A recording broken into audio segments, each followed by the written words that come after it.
শনিবার বাঁকুড়া লোকসভায় ভোট গ্রহণ আর সেই ষষ্ঠ দফার ভোট গ্রহণের আজই প্রচারের শেষ দিন।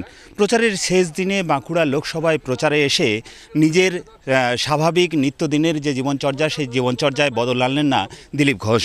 সাত সকালেই তিনি হোটেল থেকে বেরিয়ে একটি পুকুরে এসে হাজির হন এবং সেখানে কার্যত ছিপ ফেলে মাছ ধরেন। পাশাপাশি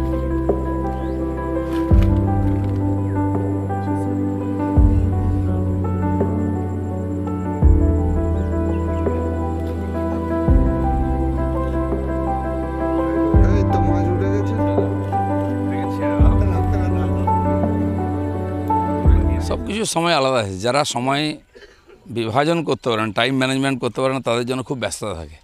আমাদের সকাল আমি 5-5:30 বেরোই বাড়ি থেকে, আমার জন্য প্রচুর সময় থাকে।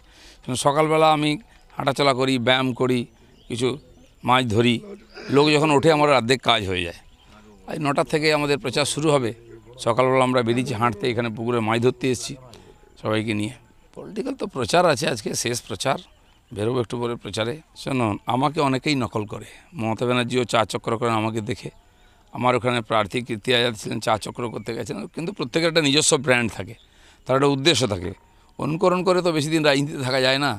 যাদের নিজস্ব কোনো পরিচিতি নেই, যে কিছু করেনি, করে না, তাকে অন্যকে অনুকরণ করতে হয় না। এটা অ্যামিউজমেন্ট। মাঝে মধ্যে সময় পেলে আমি মাছ ধরি, খেলাধুলা করি, বেড়াতে যাই, পাহাড়ে চড়ি, সবই করি এবং সঙ্গে সবাইকে নিয়েই যাই। মাছ তো শুরু করেছি সকালবেলায়। মাছের ঘুম ভেঙেছি কিনা জানি না, দেখা যাক। সময় কাটানোর জন্যে বা নিজের মনের যে চাহিদা সেই মনের চাহিদা পূরণ করার জন্যেই তিনি এভাবে সাত সকালেই পুকুরে হাজির হয়েছেন।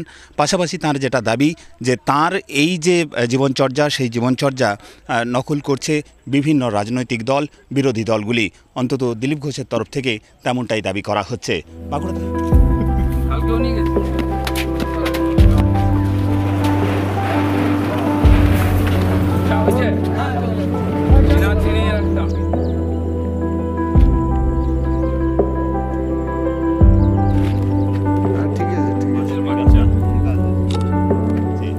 থেকে ক্যামেরায় বোধন কর্মকারীর সঙ্গে হীরক মুখার্জি, TV9 বাংলা।